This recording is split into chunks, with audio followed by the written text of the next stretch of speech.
Salam sejahtera bagi kita sekalian. Shalom, damai di hati.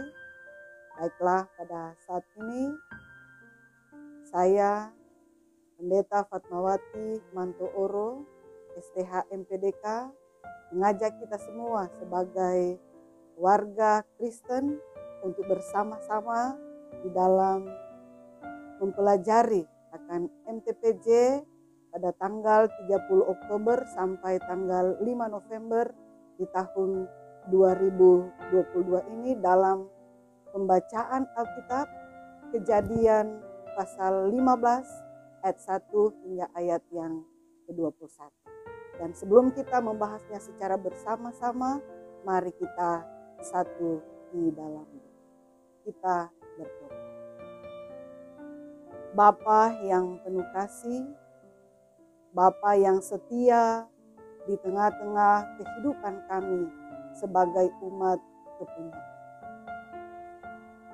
Selalu dan senantiasa kami rindu ada dalam kebenaran firman. Karena sebagai orang percaya kami meyakini bahwa Engkau Tuhan menghentar kehidupan kami lewat kebenaran firman-Mu, supaya kami tetap ada di jalan keselamatan, jalan kehidupan, dan jalan kebenaran. Untuk itu ya Bapa, berkenanlah bagi kami semua di saat ini, secara khusus bersama dengan tim multimedia Marturia, Jemaat Gemim Bukit Kasih, Girian Kemai. Kami sekalian yang boleh hadir bersama di saat ini, supaya Tuhan terus memberkati kehidupan kami semua untuk menjadi berkat Tuhan dimanapun kami pergi dan berada, dan secara khusus lewat tim multimedia Marturia, Jemaat Gemim Bukit Kasih, Girian Kemai. Supaya nama Tuhan semakin diagungkan dan dipermuliakan lewat semua hal yang kami kerjakan, lewat semua hal yang kami lakukan. Dan karena itu Tuhan, kami berterima kasih untuk kebenaran firman-Mu yang akan kami bahas bersama-sama melalui pembacaan firman Tuhan di saat ini. Kami Bapa yang berdoa, yang bersyukur kepadamu di dalam nama Tuhan Yesus. Amin. Baiklah, di saat ini kita akan membaca kebenaran firman Tuhan dalam Perjanjian Lama, kitab Kejadian pasal 15 ayat yang pertama hingga ayatnya yang ke-21, dengan tema pembacaan firman Tuhan di saat ini, perjanjian Allah dengan Abram, janji tentang keturunan. Kemudian datanglah firman Tuhan kepada Abram dalam satu penglihatan. Janganlah takut Abram, akulah perisaimu, upamu akan sangat besar. Abram menjawab, ya Tuhan Allah, apakah yang akan Engkau berikan kepadaku? Karena aku akan meninggal dengan tidak mempunyai anak, dan yang akan mewarisi rumahku ialah Eliezer orang Damsyik itu. Lagi kata Abram, Engkau tidak memberikan kepadaku keturunan, sehingga seorang hambaku nanti menjadi ahli waris. Tetapi datanglah firman Tuhan kepadanya demikian, orang ini tidak akan menjadi ahli warismu, melainkan anak kandungmu. Dialah yang akan menjadi ahli warismu. Lalu Tuhan membawa Abram keluar serta berfirman, coba lihat ke langit, hitunglah bintang-bintang, jika engkau dapat menghitungnya. Maka firman-Nya kepadanya, demikianlah banyaknya nanti keturunanmu. Lalu percayalah Abram kepada Tuhan, maka Tuhan memperhitungkan hal itu kepadanya sebagai kebenaran. Lagi firman Tuhan kepadanya, akulah Tuhan yang membawa engkau keluar dari Ur Kasdim untuk memberikan negeri ini kepadamu menjadi milikmu.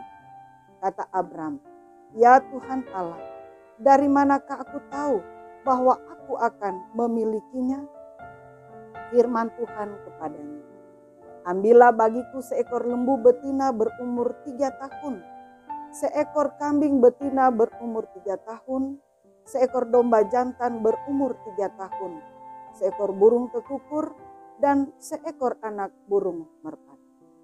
Diambilnyalah semuanya itu bagi Tuhan, dipotong 2, lalu diletakkannya bagian-bagian itu, yang satu di samping yang lain. Tetapi burung-burung itu tidak dipotong 2. Ketika burung-burung buas singgah pada daging binatang-binatang itu, maka Abram mengusir. Menjelang matahari terbenam, tertidurlah Abram dengan nyenyak. Lalu turunlah meliputinya gelap gulita yang mengerikan.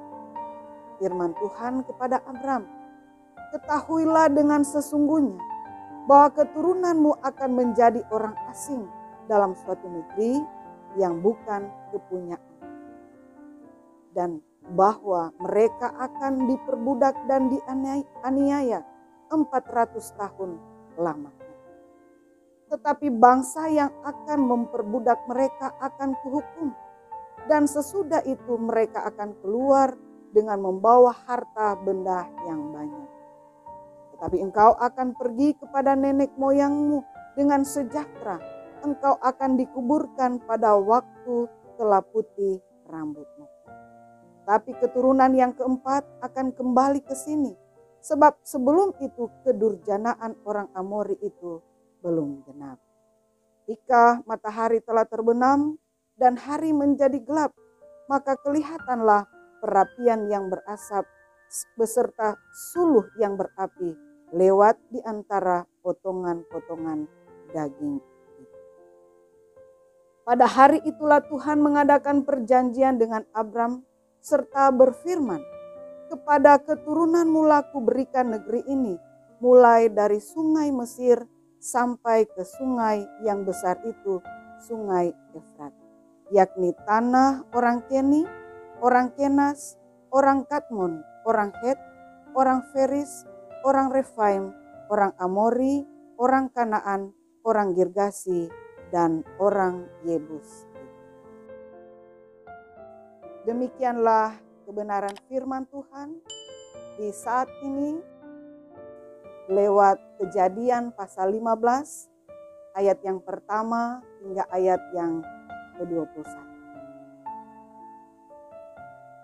Kita masuk dalam alasan pemilihan tema. Komitmen adalah tindakan untuk melakukan sesuatu. Itu dalam Kamus Besar Bahasa Indonesia. Dalam rumusan yang lain dikatakan bahwa komitmen adalah satu persetujuan atau penyerahan diri untuk melakukan sesuatu di waktu yang akan datang. Sesuatu yang sifatnya mengikat dan diperjanjikan atau disetujui, keadaan atau kondisi di mana seseorang menjadi terikat atau diwajibkan melakukan sesuatu atau didesak secara emosional untuk melakukan sesuatu. Dari rumusan-rumusan di atas, maka dapat dikatakan komitmen lebih dari sekedar perkataan atau melakukan sesuatu.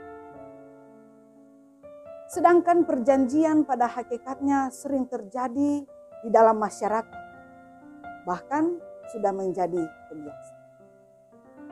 Perjanjian adalah satu peristiwa di mana seseorang berjanji kepada seorang yang lain atau di mana dua orang itu sedang berjanji untuk melaksanakan sesuatu.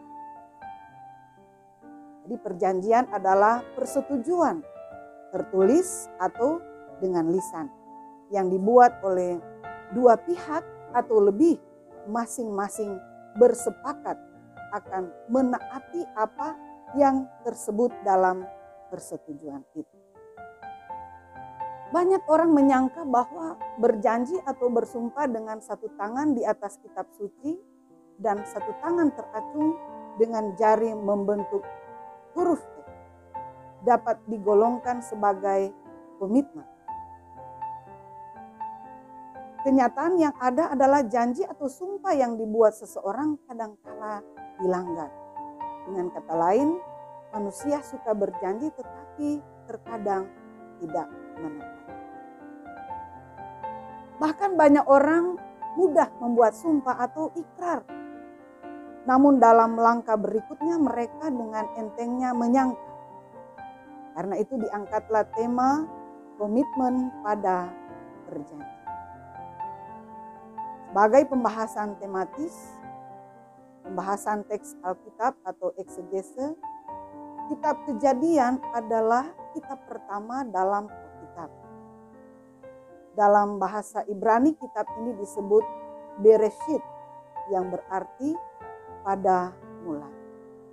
Sedangkan dalam bahasa Inggris Genesis, Kejadian 15 ayat 1 sampai ayat 21 terbagi dalam dua perjanjian. Yang pertama sampai ayat yang ke-6 berisi perjanjian tentang pemberian keturunan. Itu juga bisa kita lihat dalam Kejadian 12 ayat 1 dan 2, Kejadian 13 ayat 15 sampai ayat 14. Perjanjian keturunan seperti yang tertulis dalam pasal 12 ayat 1 dan 2 di mana Allah berjanji akan memberikan sebuah bangsa yang besar kepada Abram. Pada waktu itu Abram berumur 75 tahun dan tidak mempunyai keturunan.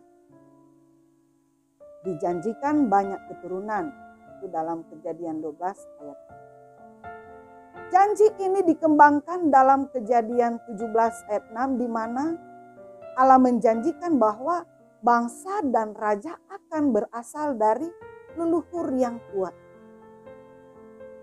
Perjanjian keturunan ini juga berlanjut dalam perjanjian Daud dalam 2 Samuel 7 ayat 12 sampai ayat 16. Dari keturunan Raja Daud berujung pada kerajaan Allah di mana Yesus Kristus sebagai Raja.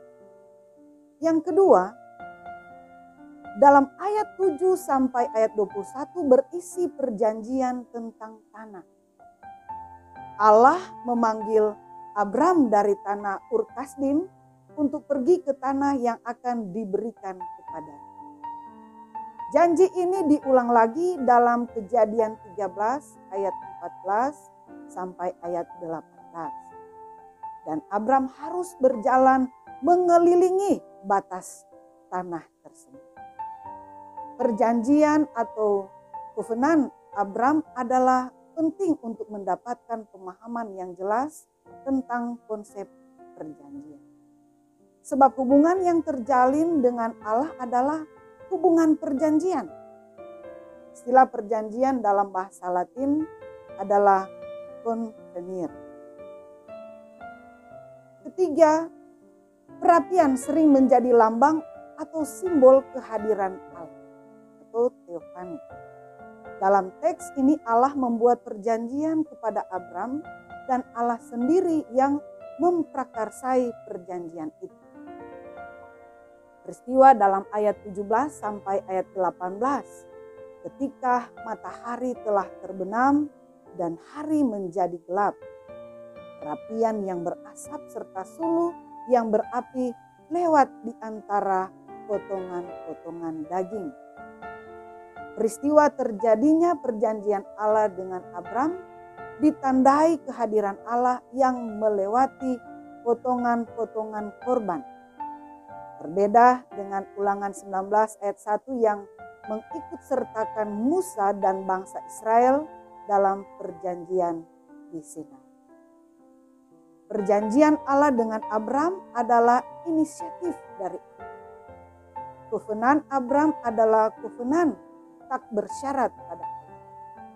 Di mana awalnya Allah sendiri yang berikhtiar untuk menjadikan perjanjian sebagai mengikat dirinya sendiri dengan perjanjian itu.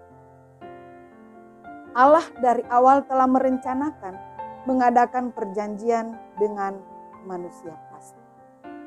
Kejatuhan manusia dalam dosa digambarkan dalam Kejadian pasal 3. Rencana keselamatan yang Allah buat bersifat kekal, tidak dapat dibatalkan.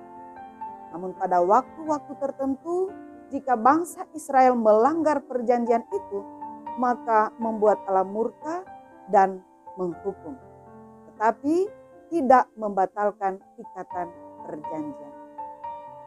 Perjanjian Allah kepada Abram dapat disimpulkan menjadi 1. Janji tanah, 2. Janji keturunan, 3.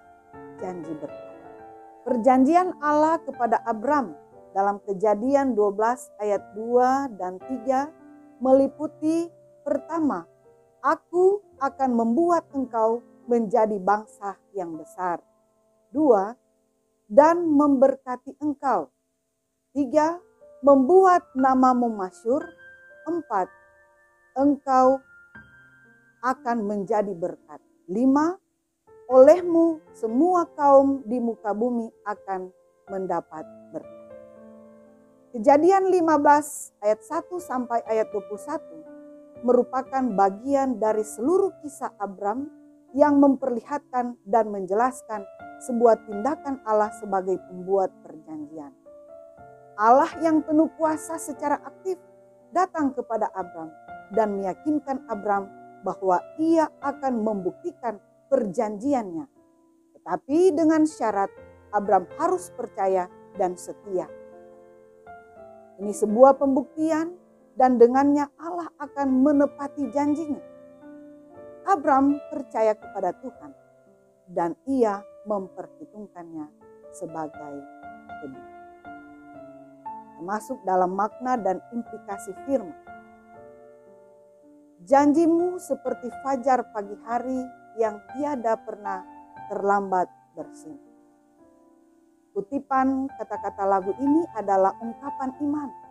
Karena janji Tuhan adalah kepastian dan jaminan bagi setiap orang yang percaya.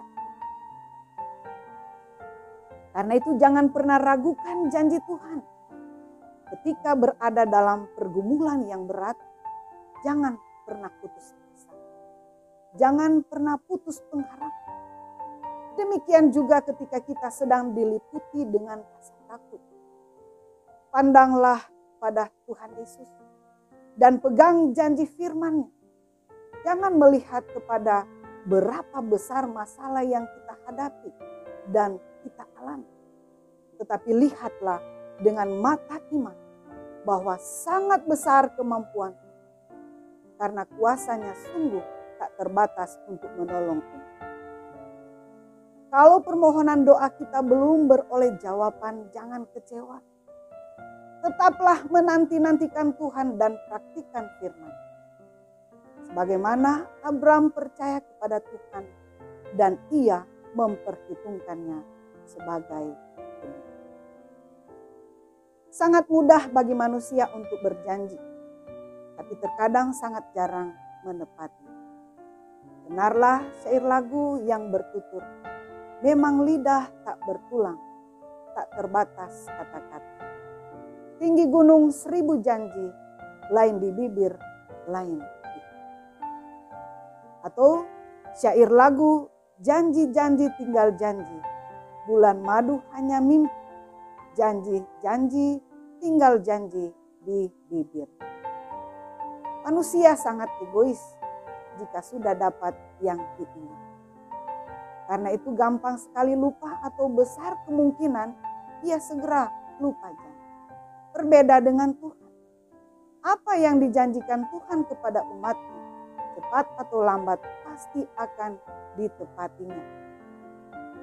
Janji Tuhan itu pasti, sebab dia tidak pernah lupa pada janji.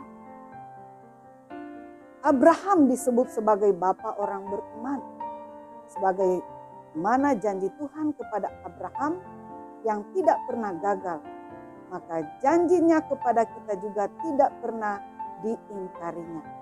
Dan berkat janjinya kepada Abraham, maka kita menikmati keselamatan dan berkatnya di dalam dan melalui anaknya Yesus. Demikian apa yang sudah boleh dibahas bersama dalam MTPJ di saat ini, kiranya itu boleh menjadi berkat bagi kehidupan kita semua. Tuhan Yesus memberkati. Amin.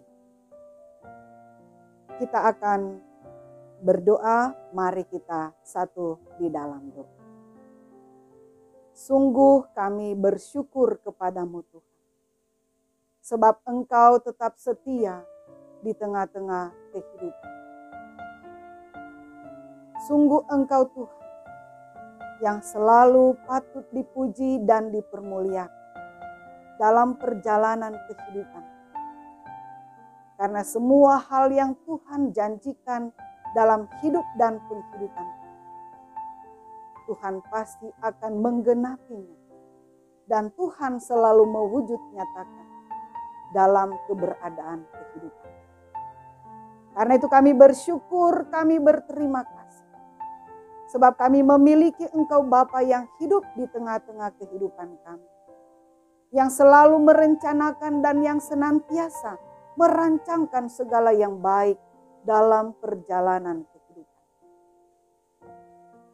Sesungguhnya Engkau senantiasa mau membawa kami sebagai umat kepunyaan-Mu untuk tetap ada dalam keberkatan Tuhan.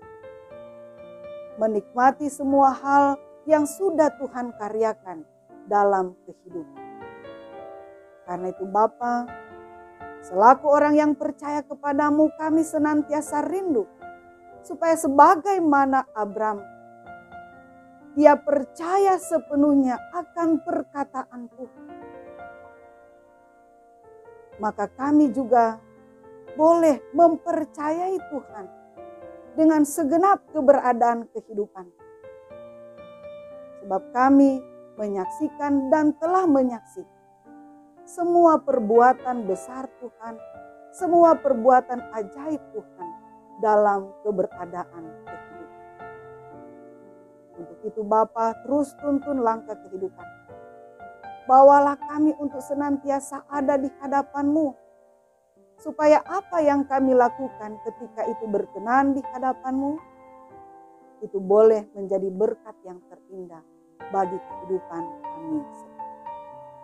Memberkati kami semua yang boleh bersama dalam mengambil bagian di saat ini.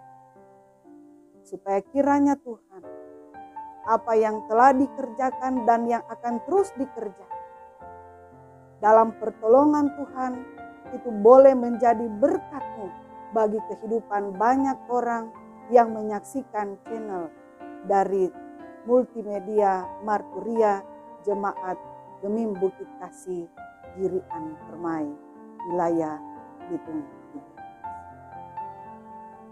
Dan kiranya Tuhan, bagi mereka yang menyaksikan, yang mendengar, juga turut diberkati oleh Tuhan Yesus. Terima kasih Tuhan. Demikian kami mau mempercayakan seluruh keberadaan kehidupan kami semua hanya ke dalam tangan-Mu yang penuh kasih. Dan kami percaya Tuhan akan membimbing kami, Tuhan akan menuntun langkah kehidupan kami di jalan yang Tuhan kehendaki. Ini kami Bapa yang berdoa, yang bersyukur kepadamu di dalam nama Tuhan Yesus. Amin.